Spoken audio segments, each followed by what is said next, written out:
Ser podcast. Jesús Callejo, una semana más, bienvenido de nuevo a Ser Historia. Konnichiwa, Nacho, encantado de estar aquí, además esta vez en el estudio, que hacía tiempo que no lo hacíamos aquí. Pues sí, además vienes de Japón, por eso tu dominio absoluto de la lengua nipona, para hablar de un tema, fíjate, todo lo relacionado con Oriente, tanto China, Japón, incluso parte de India, Irán, todo eso es Oriente, desde Israel para Japón todo eso es Oriente.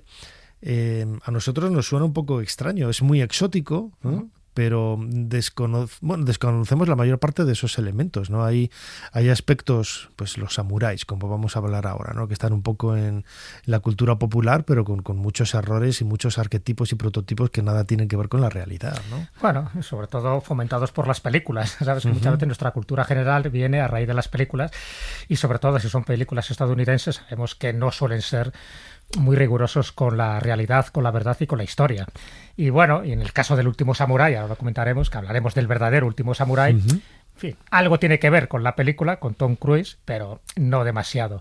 Pero bueno, ¿por qué existe esa especie de desconocimiento? Porque prácticamente hasta el año 1868, cuando aquí estamos con la Revolución de la Gloriosa y echando a Isabel II, allí es cuando empiezan a tener un aperturismo a Occidente. Hasta ese momento era gente muy reservada, muy tradicionalista. Ya sabes que, en fin, el japonés tiene esa especie de temperamento, por una parte muy belicoso, cuidado, sí, enfrentarte con un japonés, pero por otra parte como muy espiritual. De hecho, está lleno de templos sintoístas y budistas. Y eso también hizo que proliferaran castas feudales, ¿no? Evidentemente, pues estaban los daimos, los señores feudales, luego estaba el shogunato, y por otra parte estaban los samuráis, ¿no? Que era un poco como el ejército de élite. Y los samuráis se basaban en el bushido, en fin, y luego lo comentaremos. Todo ese tipo de tradiciones es lo que poco a poco se fue desterrando a partir de finales del siglo XIX, y eso a cierto sector japonés le interesó porque era un poco modernizarse, pero a otro gran sector de Japón no le interesaba para nada porque era como prostituir un poco sus tradiciones, sus raíces y sobre todo el legado que habían acumulado a lo largo de los siglos. Fíjate, cuando esto ocurre en el siglo XIX, los 3 últimos siglos prácticamente fueron inalterables, no se movió ni un ápice un poco todas sus costumbres, sus creencias, sus tradiciones. Y a partir de ahí, con todo lo que se llama el emperador Meiji, la restauración Meiji, ahí empiezan a cambiar muchas cosas. Y tanto cambia que hay más de uno que se subleva, hay más de uno que se hace el harakiri. El caso de Mishima, por ejemplo, que es un caso muy representativo, ¿no? El famoso escritor Yukio Mishima. Pero antes de que todo esto ocurra... Yo no lo conocía, es la primera vez que oigo hablar de él. Yukio Mishima es un escritor muy famoso, además muy leído. ¿Para qué te voy a engañar? No, bueno, pues ahí tienes un escritor que te lo recomiendo además. Venga, porque perfecto. Es una persona muy atormentada, además fue actor y bueno, también es un símbolo para muchísimos movimientos contraculturales. Bueno, pues cuando todo esto ocurre, hay un personaje que es Saiko Takamori, que es del que vamos a hablar ahora, que es el último samurái. Es una persona que procede de la vieja tradición, pero que se asume un poco los nuevos cambios que se están produciendo en esta revolución Meiji, pero ve que los cambios son demasiado rápidos, demasiado progresista, él se rebela contra eso y se produce pues la última sublevación, la rebelión Satsuma que se llama, y ahí es donde se inspira la película del Último Samurái para reflejar la vida de Takamori, que por cierto ni siquiera le llaman Takamori, bueno, menos mal, porque tampoco se ajusta a la realidad. Así que claro, estamos hablando de un samurái, de un político japonés que vivió en esa transición y que pagó con su vida y la de sus hombres pues que Japón se estuviera modernizando con la rapidez que se estaba haciendo. Bueno, Jesús Callejo, crononauta, como siempre tenemos la máquina del tiempo, nuestro teclado aquí dispuesto para comenzar este nuevo viaje. ¿Cuál es la fecha que nos propones esta semana? La fecha es el 24 de septiembre de 1877.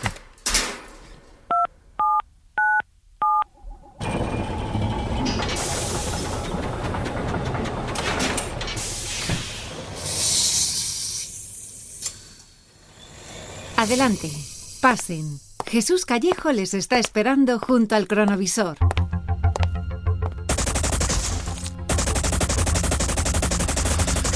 Pero Jesús, ¿a dónde me has traído? Que están cayendo como moscas. Yo nunca había visto gente morir así. De esta Última forma vez, Jesús. y tan desigual. Y se ríe el capullo de él. O sea que te gusta la acción, te gustan los momentos históricos. Es que estamos viviendo un momento histórico. 1877 es el cambio. Pero tú ponte a resguardo detrás de este árbol, no sea que te frían con la ametralladora. Sabes que tenemos todas las protecciones y en este caso además todos los amuletos, porque Japón es muy supersticioso y en cada templo tiene un amuleto. Estamos protegidos. ¿Por qué te he traído aquí, a las colinas de Shiroyama, en esta rebelión Satsuma? Precisamente porque estamos viendo a Saigo Takamori en sus últimos momentos. Y pongo un poco en contexto. Digo los últimos momentos porque está, y lo estamos oyendo, ¿no? En fin, esta descarga. Ellos, los samuráis, los pocos que quedan, ellos empezaron 40.000, se quedaron luego en 30.000 y ahora estamos en 40. Para que veas. Y estos son los últimos 40. Son como los 300, ¿no?, de espartanos. En este caso quedan 40, sigue estando su líder, Takamori.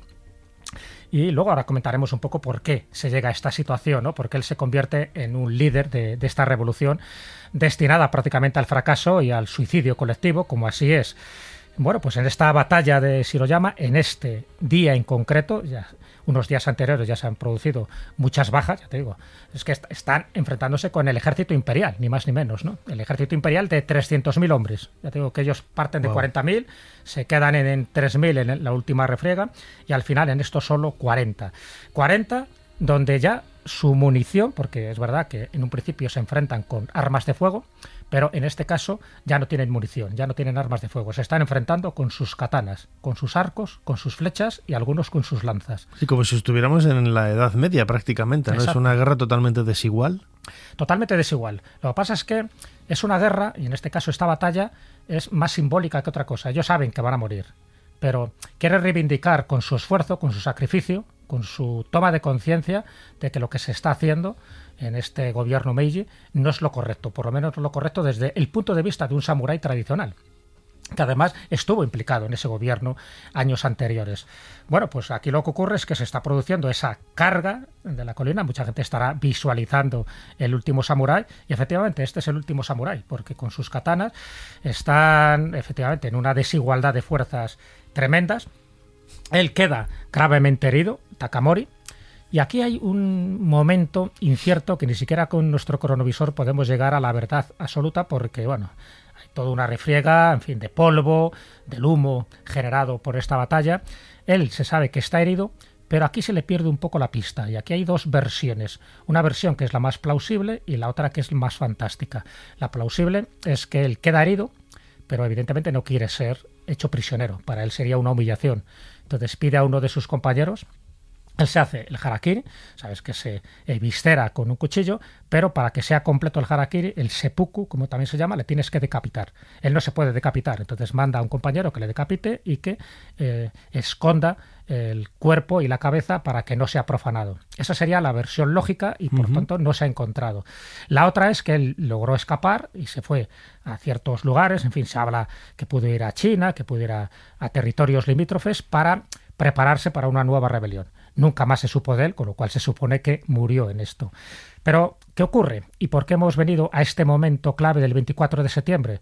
Porque justo en este momento es cuando se produce una remoción de conciencias. Se dieron cuenta que efectivamente este hombre estaba luchando por su país, no estaba luchando contra un gobierno, no estaba luchando contra otra facción política. Él había luchado en contra del shogunato. Él pensaba que el shogunato era, pues es una etapa feudal que no venía ya a cuento, en fin, pues una parte jerárquica, también en España lo vivimos a lo largo de la Edad Media, y él no quería que eso fuera, pero tampoco quería que cuando esta modernización ocurre, y ocurre cuando llega el Comodoro Perry, Matthew Perry. El Comodoro Perry llega alrededor de 1853 y lo que hace es traer negociaciones, tratados comerciales para que Japón se abra. Bueno, poco a poco se van abriendo, pero hasta 1877, es decir, hasta 20 años después, es cuando no ocurre por fin la definitiva reforma, porque se han eliminado un poco la casta que por entonces tenía un cierto poder táctico, que eran los samuráis. Entonces, eliminaron todos los privilegios de los samuráis, no podían salir con armas blancas, y los samuráis, se puede decir que con Takamori dejan de existir como tal, me refiero como fuerza militar, como fuerza social y poderosa, y ya solo se convierten pues unos parias, se convierten pues en unas personas ya no muy valoradas. Es Takamori al final el que pone un punto de inflexión.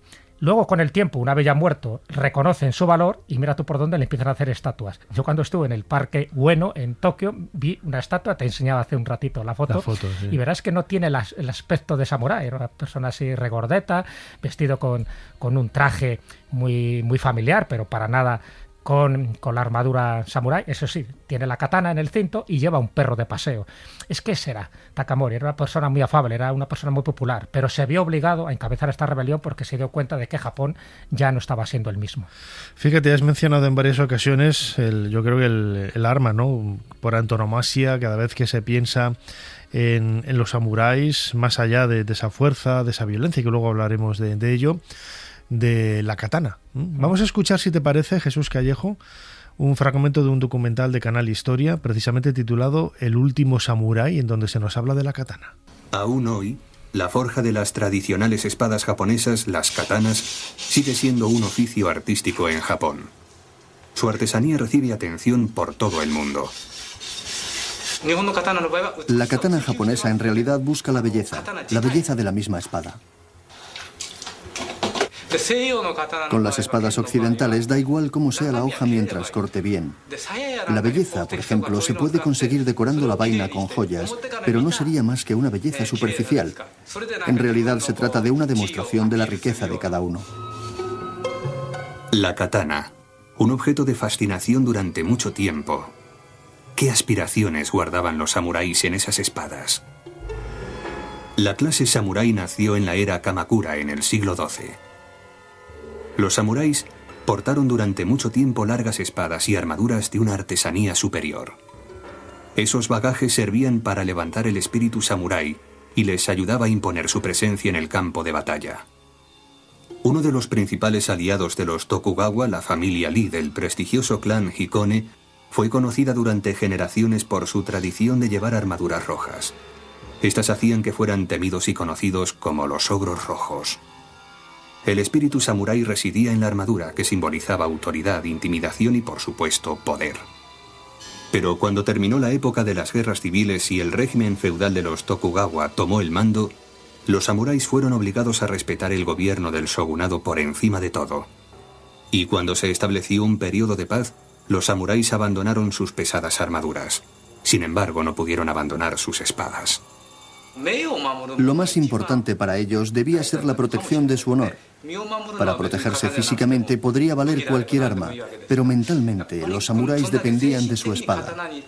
Me refiero a que era allí donde ponían su alma. La katana es el alma del samurái. Por eso los samuráis no la abandonarían hasta el fin de su dominio. Jesús, escuchábamos este fragmento de un documental de Canal Historia, hablando de la katana, en el que vemos muchos de esos aspectos, ¿no?, que vinculan con la antigua tradición una sociedad que durante siglos, ¿no?, ha permanecido, como tú decías, pues intacta, ¿no?, inamovible, y que no era capaz de asumir los cambios que se venían encima.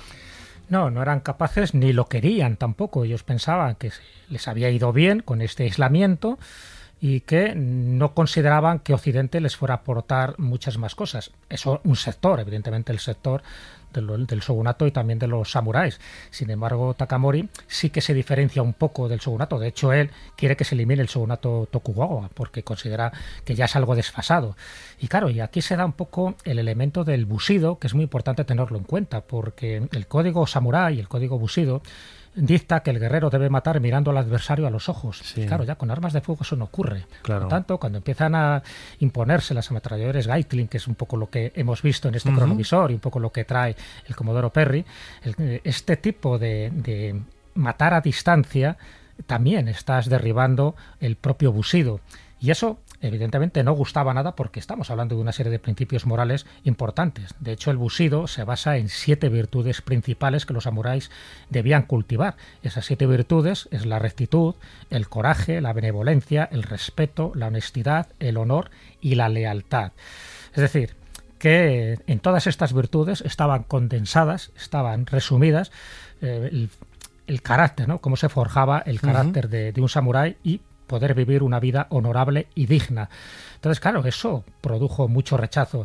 En el caso de Takamori es un caso, ya digo, muy, muy diferente porque él vive los últimos años del periodo Edo, vive los años del comienzo de la era Meiji y en un principio él respalda la restauración Meiji, pero posteriormente se involucra dentro del gobierno Meiji. Ahí es cuando está durante un tiempo gobernando el país, Japón, porque hay una embajada, ¿no?, diplomática para entrar en relaciones con otros países europeos, y él es cuando empieza a darse cuenta de que por ahí no van los tiros, de que tiene que ir con más calma. Nunca mejor dicho, ¿no? Por ahí no van los tiros. Nunca mejor dicho.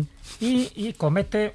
Yo creo, comete un error estratégico desde mi punto de vista porque cuando regresa esta embajada, una de las cosas que le propone precisamente para expandir un poco el territorio japonés es invadir Corea. Dice que Corea no se estaban comportando dignamente, que incluso habían insultado a unos embajadores japoneses que habían ido a Corea, que no respetaban la legitimidad del nuevo emperador, Meiji, un emperador muy jovencito.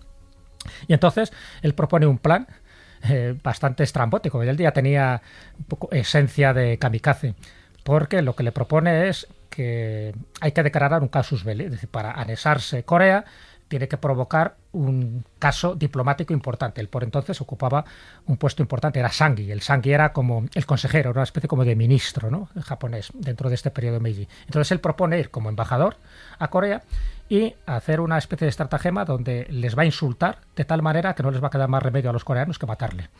Y eso sería el casus belli para que Japón emprenda una guerra y se pueda anexionar Corea, porque Corea por entonces militarmente era mucho más débil. Los japoneses dijeron, ¿dónde vas, chaval? No lo hacemos. Y él, por lo que sea, se enfada. No le gusta que rechazaran su plan, porque pensaba, él moría, pero consideraba que estaba haciendo una noble labor por Japón, precisamente para anexionarse un país, ampliar territorio y además un país que en principio se lo iban a anexionar o por lo menos iban a caer bajo la influencia de los países europeos, porque por entonces Europa también estaba haciendo sus triquiñuelas. No le admiten esa especie de negociación, en fin, totalmente suicida, y él es cuando se enfada y se va a su tierra natal, y ahí es donde va preparando una especie de guardia paramilitar, un pequeño ejército, que luego es lo que servirá para la rebelión Sushuma. Sushuma es la prefectura, todavía no existían prefecturas como tal, las prefecturas se crean precisamente con este gobierno Meiji, pero es donde él prepara luego toda esa parafernalia militar y donde al final acaba muriendo, como acabamos de comentar. O sea, fíjate, es un poco para que veas. Jesús, la idea de esa honestidad, de esa nobleza del samurái.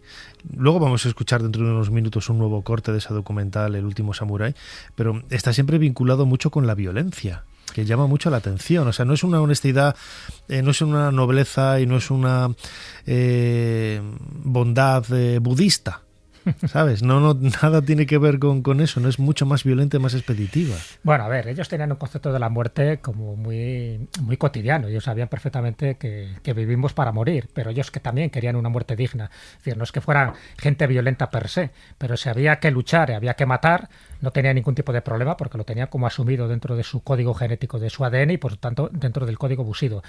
Y también es verdad, había un código del honor, o sea, no podías matar porque sí, había que tener una causa, una justificación. Y hay un poco lo que él proponía de Corea, ¿no? Entonces, y además siempre estabas bajo la protección de un daimo, de un jefe, ¿no?, que es al que tú le rendías tributo, honor y lealtad. ¿Qué ocurría cuando no tenías este jefe tribal? O que podía ser un shogun. El shogun ya era, bueno, casi mandaban más que los propios emperadores. Pues se convierten en un ronin. Un ronin era un samurái sin señor. Acuérdate de los 47 ronin, que también hay una película muy famosa donde intentan vengar a su señor, que lo obligan a hacerse el seppuku. Entonces, claro, es un código que ellos tienen como muy asentado, pero es verdad que forma parte también del honor. O sea, ellos solo matan si hay una justificación, si está en peligro la vida de su señor, la vida de su territorio, de su familia o la de él mismo. O sea, ellos no son bandoleros que van por ahí asaltando. Y si hay alguno que es así, pues se le echa directamente. El problema es dónde estás el límite, ¿no? ¿Dónde comprendes tú que estás en peligro, que tu entorno, tu familia y todo eso está en peligro como para justificar la violencia, ¿no? Que es lo que pasa ahora también. O sea, ahí saltando todas las... Yo siempre lo he dicho, ¿no? Está mal que diga esta palabra, ¿no? Pero hay mucha gente que justifica su hijoputez por medio de la religión. Ya. Cada uno es un canalla, un sinvergüenza. Ah, no, pero es que la religión dice que tal y cual. Y no voy a poner ejemplos porque todos estamos pensando lo mismo, ¿no? Pero no es el caso, pero muchas veces el ser humano, muchas veces con esas miserias, ¿no? Pues intenta... Sí, a ver, lo justifica. ¿Cuántas batallas han hecho, ¿no? En nombre de Dios? Claro. Empezando por las cruzadas. En el caso de los samuráis, en el caso de Takamori, es verdad que él tenía un concepto del honor muy claro y sobre todo porque tenía esas dos visiones, es decir, no estaba anclado en la tradición. De hecho, cuando él se convierte en un poco en el hombre fuerte, en un consejero principal, él es el que empieza a crear un ejército reclutado, bien pagado, y sobre todo que es el núcleo del futuro ejército imperial. O sea que él, fíjate, es curioso y esta es la paradoja, él crea un ejército imperial, de hecho es uno de los primeros jefes de la recién establecida Guardia Imperial y son precisamente los que al final acaban matándole. Era una política del clan que los niños de Aizu, antes de entrar en el Nishinkan, formaran grupos según los pueblos y aprendieran entre ellos la postura que debían tomar como samuráis. Entonces se establecía el Yuno Okite, o código de conducta. Aquellos que no actuaban según las reglas de Bushido estaban sujetos a castigo. El espíritu de no hacer lo que no se debe hacer es propio del clan Aizu. Este espíritu era ampliamente difundido entre los miembros del clan. ¡Ve por el medio! ¡Por el medio! El espíritu de este juramento ha llegado hasta el día de hoy. Cuando te equivocas se pide perdón. Uno debe disculparse con sinceridad cuando está equivocado. Creo que esta es una de las buenas características de los que siguen el Bushido. Además de la enseñanza de no hacer lo que no se debe hacer, que se introduce en los corazones de los niños, también les enseñamos una vieja lección, que uno debe seguir activamente las buenas acciones y rechazar completamente los malos comportamientos. Para el samurái, romper las reglas haciendo lo prohibido significaba cometer el suicidio ritual o seppuku, proteger el honor propio sacrificando la vida. Eso era lo que significaba ser un samurái. Se consideraba que los samuráis estaban en una posición muy alta. Comparada con la de los campesinos y habitantes de la ciudad, ocupaban la posición de la clase dirigente. Si ejecutaban una acción que se juzgaba impropia de la clase dirigente, tenían que asumir su responsabilidad mediante la muerte. Esa era la ideología de la época. Por consiguiente, la noción de que el honor estaba por encima de cualquier cosa era tan fuerte que, en comparación, la muerte era una cuestión relativamente menor. Como les enseñaban desde niños que los samuráis estaban destinados a morir, la muerte no era necesariamente temida. En cambio, era más temible pensar que una acción podía llevar a la deshonra del nombre familiar o a manchar su propio honor. Eso es quizás lo que significaba ser un samurái.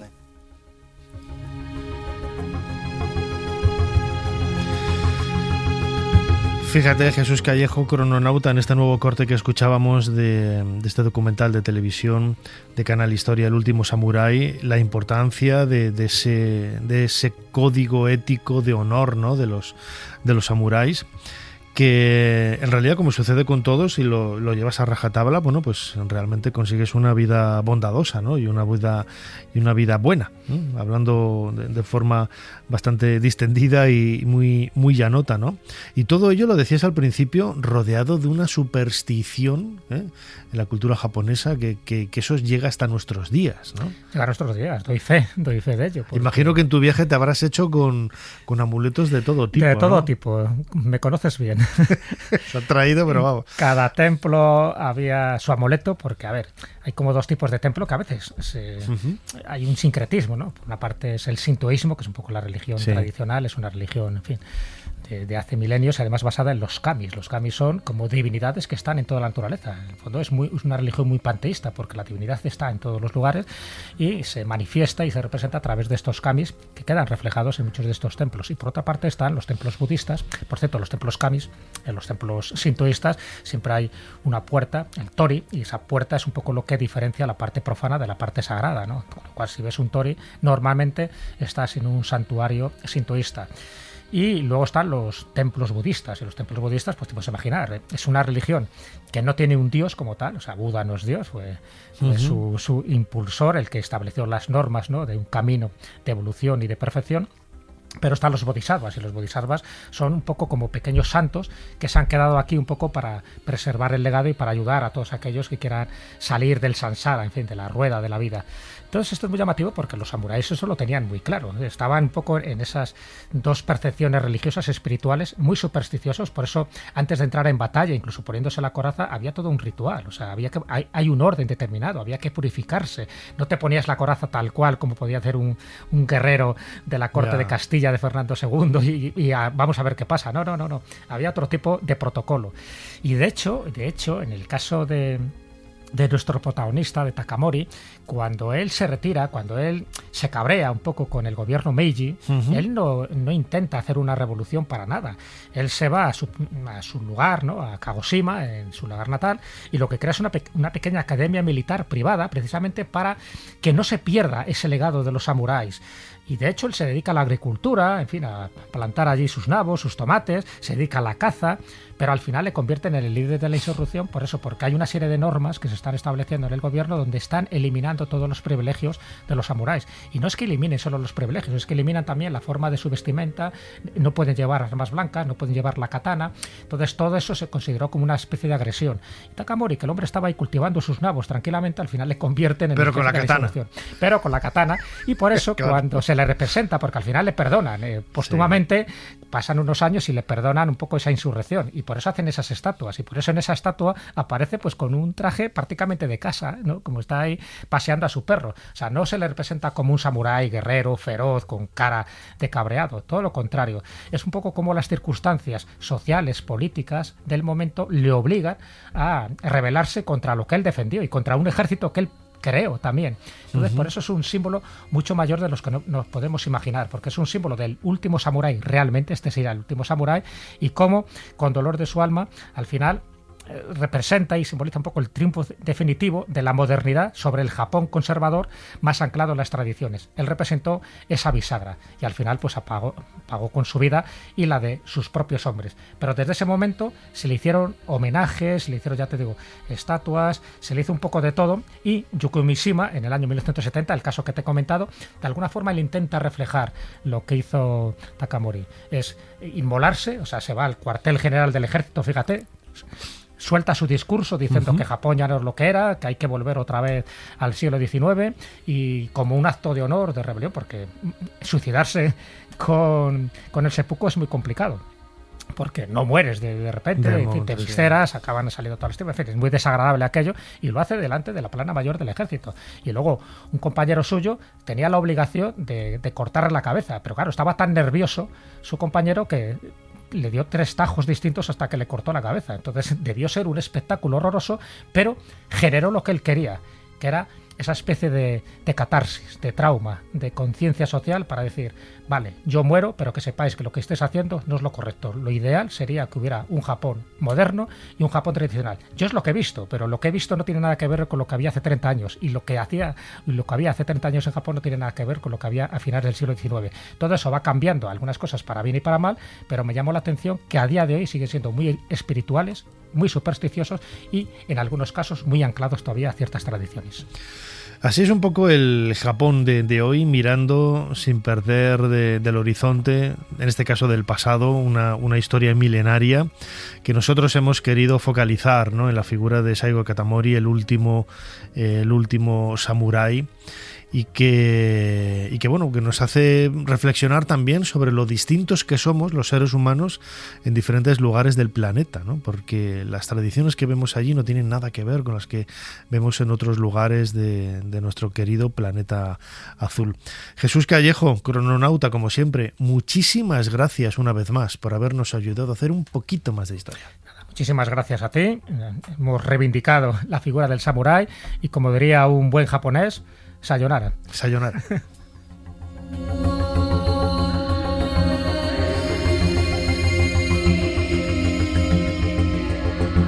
Suscríbete a Ser Historia.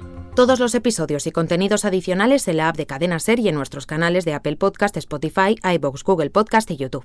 Escúchanos en directo en la Ser los domingos a la 1:30 de la madrugada. Cadena Ser. La radio.